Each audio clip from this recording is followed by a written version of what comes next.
overall very busy clockwise junction 10 at the A3 after an accident that happened earlier. In the centre of town, many roads are closed for the Commonwealth Heads of State meeting, including Pall Mall, the Mall, Constitution Hill and Birdcage Walks. There are long delays in the area. LBC Travel, I'm Joanne Webb.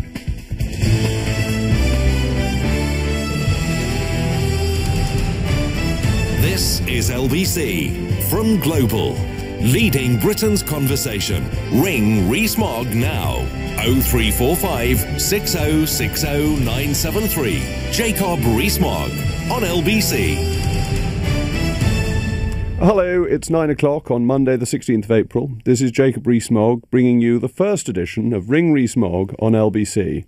I'm here for the next 30 minutes taking your calls. This is your chance to put any question you like to me, and I'll do my best to answer. So the numbers for you to get your question on air are 0345 6060 973 or text 84850, or you can tweet to @LBC. But very excitingly, shortly after the show, you'll be able to watch a key moment of Ring Rees-Mogg in 360-degree virtual reality in a worldwide radio first. It's the most exciting development in radio in history. So you'll be able to see 360-degree virtual reality.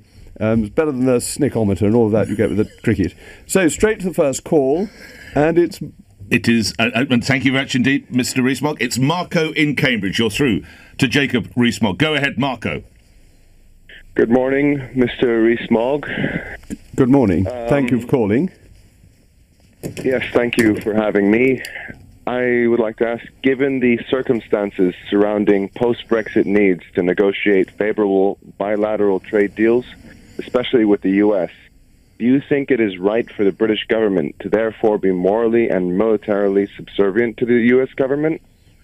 Well, I don't think we are morally subservient to the US government, but the US government is a very close ally of ours, and we share many similar objectives with the United States. And if you're thinking about what's just happened in Syria, do we want to back a democratic regime that wants to uphold law across the world and a basic principle of the international order that people don't use chemical weapons?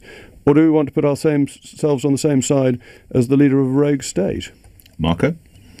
Well, I mean, if you're talking about, upholding international law and responding to the use of chemical weapons, what about the use of Agent Orange? Well, that's going back to the 1960s, and I don't think anyone would now defend the use of Agent Orange. But if you start going back through the whole of history, yes, you can find things that states have done that they ought not to have done. But what we're talking about now is a ruler who has bombed and murdered his own people using weapons that have been banned globally for decades. And upholding the principle of banning chemical weapons is, I think, really very important. And the British government, is right to be allied both to France and the United States in this action. Marco, thank you for that. Just to get involved, because I'm delighted to say I am the facilitator for Jacob Rees-Mogg. I need to remind Mr. Rees-Mogg that, of course, I did that for Nick Clegg and Nigel Farage. Look what happened to their careers. So if you're absolutely certain that you want to go ahead with this, you're very, very welcome. But why couldn't the Alliance have waited? My understanding is that inspectors from the OPCW get access to the ground in Syria within the next 24 hours, if not today. What would have hurt to wait another 48 hours, Mr. Rees-Mogg? Well, the longer you delay, the more opportunity there is for the person you're going to attack to make alternative arrangements to move the stores of weapons or whatever it is. I don't think time is on your side when you're responding to a chemical attack. You need to get on with it and do it and make it harder for it to happen again. It's going to be a robust debate this afternoon, I imagine. Will you be, of course you don't know what she's about to say, but from what you're picking up, do you sense you will be broadly in support of what you hear from the Prime Minister? Well, one of the things I'm very supportive of is that the government decided to go ahead and do this without a prior parliamentary vote. The House of Commons simply does not have the confidential information that is needed to make an informed decision, and is there to hold the government to account, not to give it carte blanche for launching attacks. We're there to decide was it right later, not to say, oh yes, go ahead, because we simply don't have the information. Lastly, before I come to you, James, in a related call, Jeremy Corbyn talking about a War Powers Act and seems to be getting himself in some areas of confusion over this. What would you say to Mr Corbyn and the position from the Labour Party? A War Powers Act is simply impractical, that it wouldn't work because you need to respond quickly. And bear in mind, the House of Commons votes the money to pay for our defence. It has to have confidence in the government, and then there are select committees to examine what the government has done. There is a very proper process of democratically holding to account, and that's different from a system where MPs, without the sufficient information, are the ones who decide how military strategy should be run. It's similar within government to the difference between the political decision to launch the attack and the military tactics that are then used, that are organised by defence personnel who understand what they're doing, who are experts in that field. Let's stay with this conversation. James is in Regent's Park. You're through to Jacob Rees-Mogg. Go ahead, James. Morning to you. Good morning. Do you think there's a moral difference between killing people with high explosives, with machine guns, with flamethrowers, than using gas attack? I think you ask a very important question, and one that we shouldn't shy away from, that there is no morality better in killing people with a bullet than with gas, that killing people is a bad thing to do, and it is an absolute of morality. Having said that, when there is a convention that a certain type of weapon is not used, whether it's chemical or nuclear, that is a good thing. And I think, if I may, I'd suggest you look at it the other way round, that we have these two types of weapon that are not used and are against international law to use, nuclear and chemical weapons, and indeed biological weapons, so 3 areas. Yes, of course, in an ideal world it would be better if bullets weren't used either. But because we've stopped 3, it is important to maintain that prohibition, rather than thinking that there is an easier way to say, well, it's just the same as bullets, so we might let them be used, because you could apply that then to biological and nuclear weapons. Response from you, James? My response is, don't you think we have a higher moral ground to Syria to help end this war and let there be a victor? I think you've got to look at the whole situation, and the problem is, who would you put in Assad's place? That the rebels who we gave some support to early on turned out to be pretty indistinguishable from ISIS. So would you really want to replace Assad with ISIS? So if you're going in for regime change, you have to be pretty certain that the regime you will then put in will be a better one than the one you're replacing. So just to make sense, Mr. Rees-Mogg, Assad is part of the future of Syria, is he? Well, it is going to be impossible to get rid of Assad currently. That the government is clear, and the US government is clear, that this is not about regime change. The Russians are backing Assad. It is very hard to see how you remove Assad in the current circumstances. This doesn't mean he is not a very evil man, and it would be better if he weren't there. But the British How do you combine the two? I mean, because obviously, and it's important for all the listeners to realize, this wasn't part of a war or an invasion. This was to take out chemical plants. Yeah. But there is nervousness about where it leads, given past examples, Mr. Rees-Mogg. That's absolutely right, and I think the nervousness comes about because of what happened both in Iraq and in Libya. That it is hard to think of worse people than Saddam Hussein and Colonel Gaddafi. But removing them did not lead to stability in their respective countries. Gaddafi went because of the air raids in Libya, and Libya has been ungovernable since then. We all know the history of Iraq. And therefore you've got to be very, very careful in terms of regime change. However evil the person in charge, will you make it better by removing him, or will you potentially make it worse? Labour and SNP seem to be keen to try and force some kind of vote on this. Would Mrs May win that vote? It's always hard to predict parliamentary votes, but yes, on balance, I think she would. Why? Because she'll need some rebel support, won't she? Possibly from the Yeah, Labours? I think that's right. I think she would find that there was some support from the Labour Party and that there was a small number of rebels on the Conservative side. This is different from the approach taken by David Cameron in 2013. In 2013, the government was looking to support the rebels. And we now know that the rebels were very close to ISIS. That was a really bad policy, because ISIS is a much bigger threat to us than Assad has ever been. Now the policy is simply to get rid of Assad's chemical weapons. That's a more limited, clear objective, and I think there'll be many fewer Conservative MPs who feel unable to support that. Lastly, we'll move on to other areas in just a moment. Are we seeing with Mr Corbyn that he's rather hampered or hidebound for what would appear to be his admiration, his links with Russia? Well, I'd put it slightly differently. I think that Mr Corbyn is at heart a principled pacifist. He would rather not have a Ministry of Defence. And therefore he always faces great difficulties when these issues arise, because if he were Prime Minister, we wouldn't have any defence or any response, and countries could do what they like to us and we'd do nothing. Pacifism has a long and distinguished history, and it's quite brave to be a pacifist, but it's not a good position to be in as leader of the opposition or Prime Minister.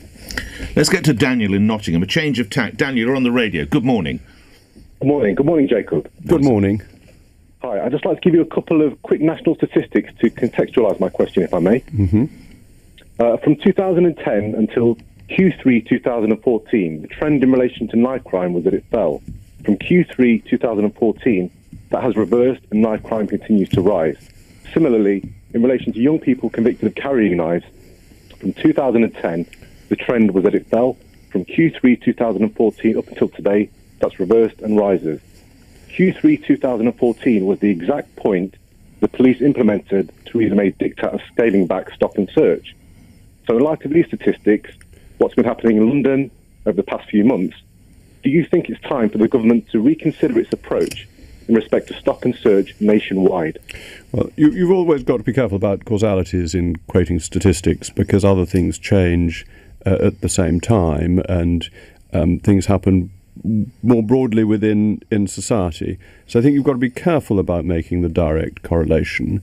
But there is clearly a major problem with knife crime, especially in London. Policing in London is primarily a responsibility of the Mayor of London, and you may notice that within the time that you're quoting, the Mayor has changed, and knife crime was lower under Boris Johnson than it is under Sadiq Khan, but I'm not going to blame Sadiq Khan for all of it. Does policy need to change? Well, the police have the powers that they need for stop and search, and it is important that they use them as they see fit. We did have difficulties under stop and search. The law did allow the police to declare a zone in London where they could stop anyone under anti-terrorism powers, and they used this power to stop me when I was driving a couple of my children along Pall Mall, and I was hauled into Waterloo Place, where when they saw the boot piled full of children's clothes, etc., they rather recoiled and went away. But we got to a silly position in stop and search where people were being stopped quite unnecessarily. What did they stop you for? Because I was in Pall Mall, right, which is actually where my mother lives. Right. And they had the ability to stop anyone they felt like. Right, but it's not like you had a wonky tail light. No, I wasn't stopped. They just didn't like the look of you. They didn't like the look of me. And they, at that point, could stop anybody they felt like in these specified zones around sensitive government areas. I see. Okay. And it was a very intrusive power, in my view. And were they cordial to you, Mr. Rees-Mogg? Oh, they were perfectly polite. Yeah. I must confess, I was a little bit grumpy. I didn't know you did grumpy. Well, less cordial than perhaps normal. Okay. In P.G. Woodhouse terms, far from being gruntled. I like it. Yes, go on. So, the important bit is that stop and search powers should be controlled. I'll bring you back in a moment, Daniel, who started. You said Sadiq Khan cannot be blamed, quotes, for all of it. So obviously the Mayor can be blamed for some of the issues we have with violent crime. Well, he's standing on the deck now. And so the person on the deck always has to take some responsibility, because he's clearly not changing policies to make things happen differently. But you can't blame him for the trend that had started before he got in. But it's his primary responsibility to be responding. That's where his responsibility lies. So, come back to Daniel a second. The figures that Daniel went through, you still don't see any blame laying at the door of the then Home Secretary, now Prime Minister. I think the police have the powers that they need for stop and search, and it's how they use them. And it's really important that stop and search powers are used in a race-blind way. We do not want a group of people from minority communities feeling that the police are not on that side. That's led to trouble in this country before. Yes, but if we have a group of people who, sadly, in London at least, it does appear that it is young black males who commit more knife and gun crime, then there's not much point stopping elderly Chinese women. That's absolutely right. And as long as it's evidence-based, then there's no reason for anybody to complain. Let's bring Daniel back in. You started the question. Daniel, back to you. Hi, I appreciate what you said, Jacob. You say the police have the powers they need. They have been scaled back. There's no denying that. And I would also point you talk about evidence-based. There was a programme, I think, in 2010, the Tackling Lives Action Programme, which for over a year in 10 cities saw quite intensive, stepped-up periods of stop and search. So over the course of this year, from the start to the end, there was a 50% drop in people aged between 13 and 24 carrying knives. So that would suggest it is a deterrent to young people carrying knives, which is surely a positive. Let's put that final point in. Absolutely, but the police do have these powers. The powers were adjusted, not taken away. They are still there for the police to carry out stop and search, and this is an operational matter for the police to determine how they use it. And it is possible that the change in the political direction on stop and search led to an overreaction at the operational level. Okay. That does sometimes happen. Talking about police powers, you may be aware of a story down in southeast London in Hither Green where a householder, someone tried to break into his house, and in the ensuing struggle it was the man who arrived, the would-be burglar, who had a large screwdriver, who was actually fatally stabbed. Last week there was reaction from some of his family who sought to attach flowers to a fence opposite the house, and initially the police defended their rights to put up the flowers and stopped the local residents and other householders taking down the flowers. Were the police weak there? It's a very difficult and sensitive issue, that I think there is a strong feeling that a householder has a right to defend his home from attack, and in law there is a very well established right to self-defence. On the other hand, somebody who's died, who is somebody's son and brother and so on, and the family have a right to mourn, but I think the police should have been alert to the insensitivity of putting up flowers directly opposite the house of the person who had been burgled, because this man would not have died if he had not set out on a serious crime with a large screwdriver, with obviously the risk that he was going to use violence. And I think and then there's the issue of the funeral route, whether that will go past the front door. Should it?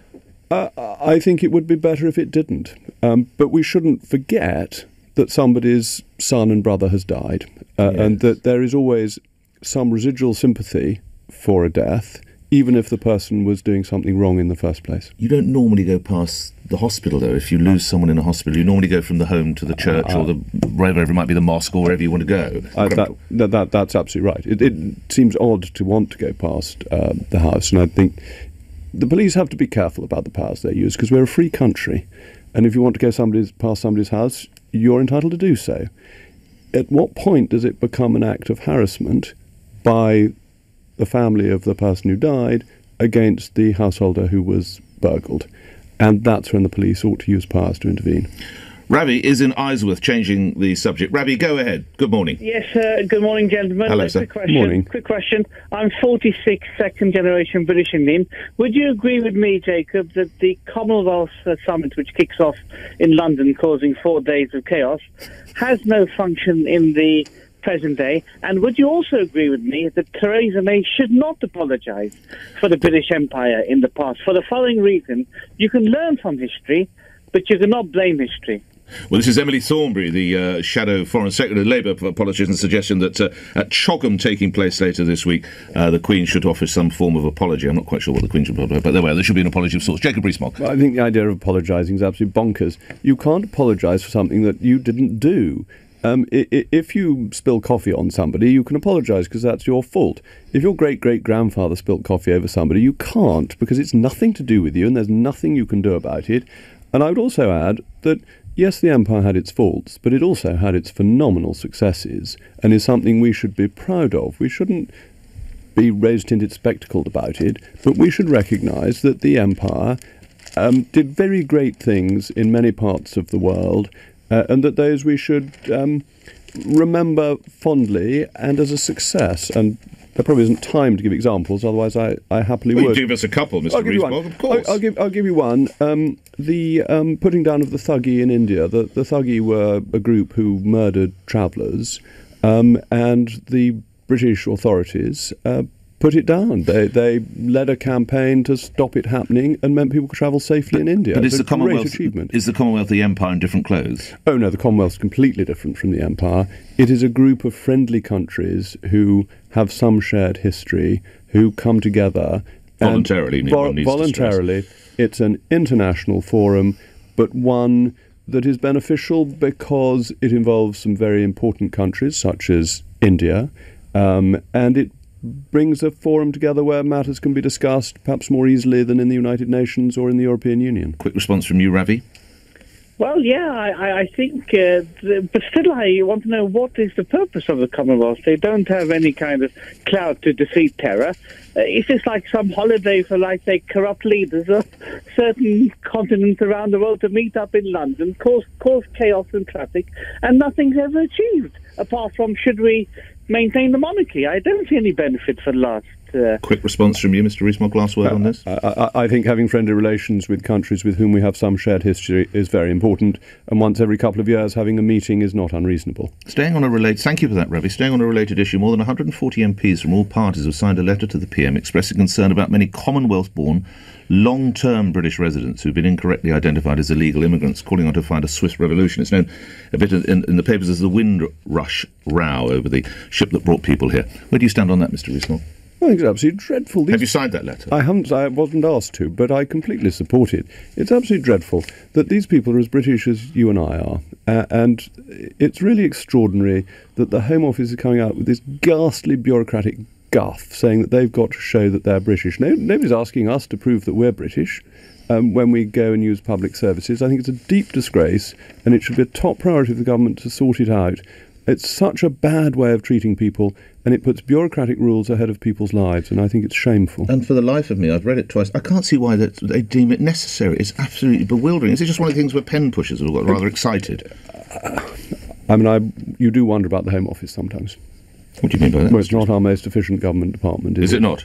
Well, a Home Secretary, Labour Home Secretary, 10, 15 years ago said it wasn't fit for purpose. Was that John Reid? Wasn't it? John Reid. It was indeed. Two other questions. Diana, yes, we've got time plenty. Diana in Harrow, you're through to Mr. Rees-Mogg. Go ahead, Diana. Hello, Jacob. Hello. I would like to ask you what you think about the Enoch Powell speech called the River of Blood speech being aired on the BBC and the fact we believe in freedom of speech. Yes, this was on the weekend. It was 50 years since the speech given by the late Conservative MP for Wolverhampton North or East, I can't remember which, but it was in a hall in Birmingham, and of course it led to him being taken off from his brief, wasn't it, by Edward Heath, as I recall? Jacob Rees-Mogg. Indeed, and somebody kindly sent me the leader my father wrote for the Times. Just remind the listeners, your father was a very distinguished editor of the Times. My father was editor of the Times, and I think my father's view of the speech was right, that it was a deeply unpleasant speech. It used... deliberately provocative language. He talked about the black man having the whip hand over a white man. Some of the phrases are ones that I wouldn't want to repeat on radio at this time in the morning. I mean, it had some very unpleasant phrases in it. It was based on a couple of anecdotes of people that he had met, one of whom was a lady who simply didn't want to let a room to a West Indian. In Wolverhampton, in Wolverhampton, which seems to me a very bad basis for developing your immigration problem. But I think the issue of the BBC broadcasting it is very straightforward. It is an important historic speech. And the real problem with it is that immigration is a serious issue which we ought to be able to discuss rationally. And the Rivers of Blood speech, as it is called, he actually said, like the ancient Roman, I see the Tiber foaming with much blood. And I once asked him about this, and he said he thought his only mistake was not to have translated it from Latin, because if he'd left it in Latin, nobody would have understood it, and therefore it wouldn't have got all the fuss that it did.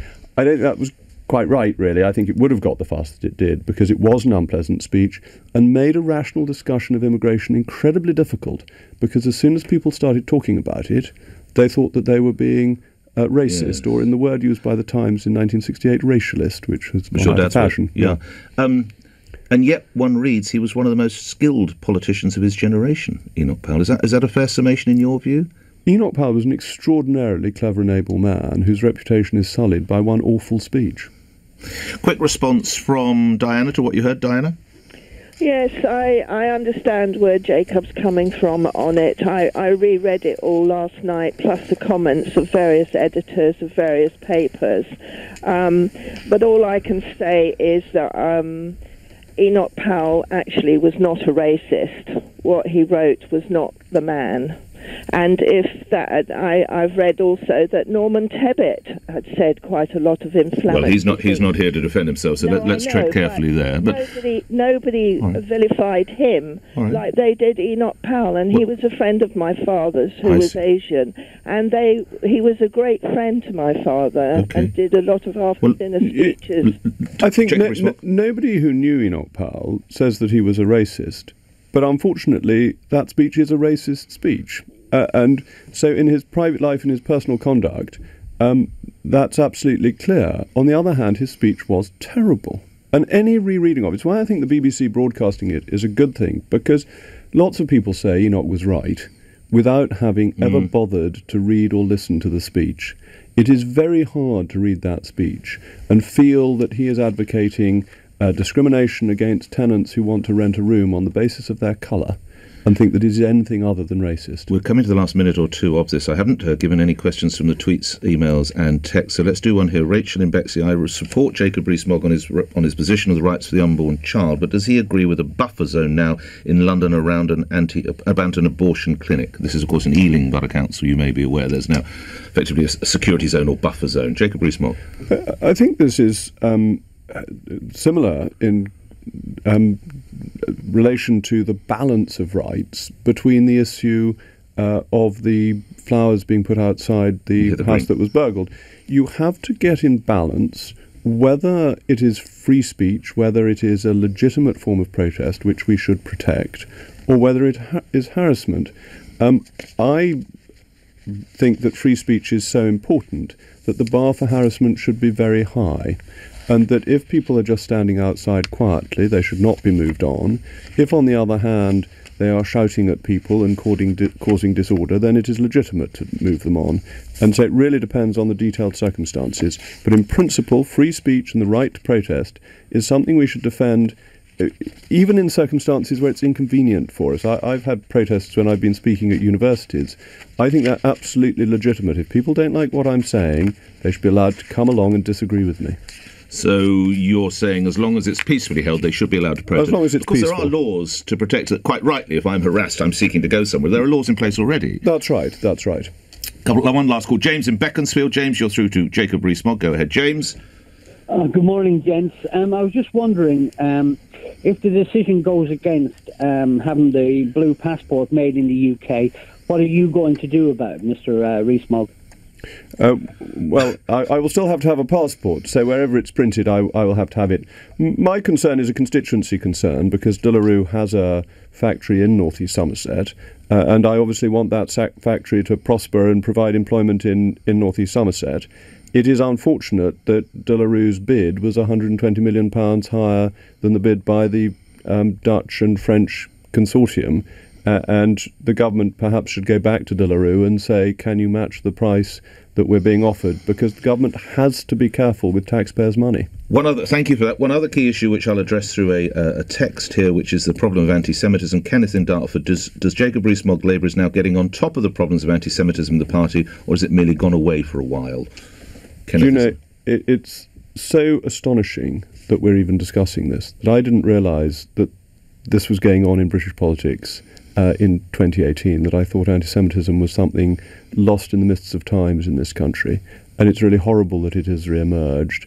And no, it doesn't seem that the Labour Party has got on top of it. What does he do? What does Mr Corbyn and others need to do, would you say? Well, they have to ensure that there is no part of it in the Labour Party. There need to be expulsions, and they need to be clear that their concerns about the state of Israel do not spill over into anti-Semitism. And I think that's where the problem comes from. It's the support for the Palestinians then spills over not just to disliking some of the actions of the Israeli government, which is a legitimate political point, but to disliking the Israeli government altogether. We've talked about anti-Semitism, we've talked about Syria, we've talked about abortion clinics. Shall we lift the mood with my final observation? And I have a note here from Mike Sterling, who's head of Beano Studios, who says, we note from your televised interview last week you admitted being a lapsed Beano reader. On the basis we always look after our fans, we've agreed to grant you a limited licence to continue to impersonate Walter Brown, who's a figure in Dennis the Menace. The licence, though, will be revoked at the first sign of snootiness.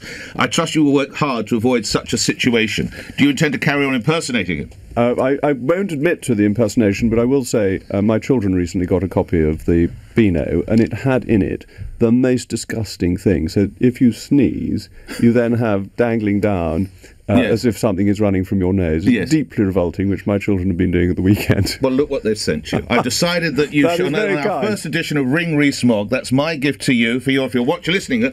That's a copy of the Beano. I can't find you in that edition, so I might have to get you next week's as well. And also, for the help of readers of my age, Walter Brown is Walter the Softy. Because, Walter the Softy in Dennis Smith. In a burst of political correctness, they gave him a surname. Oh, is that why? Because I was trying to work it out last night. That's right, yes. You've solved so many issues here on the first one of Ring Rees-Mogg. I look forward to seeing you again in a couple of weeks. Thank you very much for being here on LBC, where news is next with Simon Conway. Conservative MP Jacob Rees-Mogg has told LBC Theresa May was right to launch airstrikes in Syria without consulting Parliament. He says the House of Commons doesn't have the confidential information the Prime Minister did. Mrs May will face MPs on the issue later.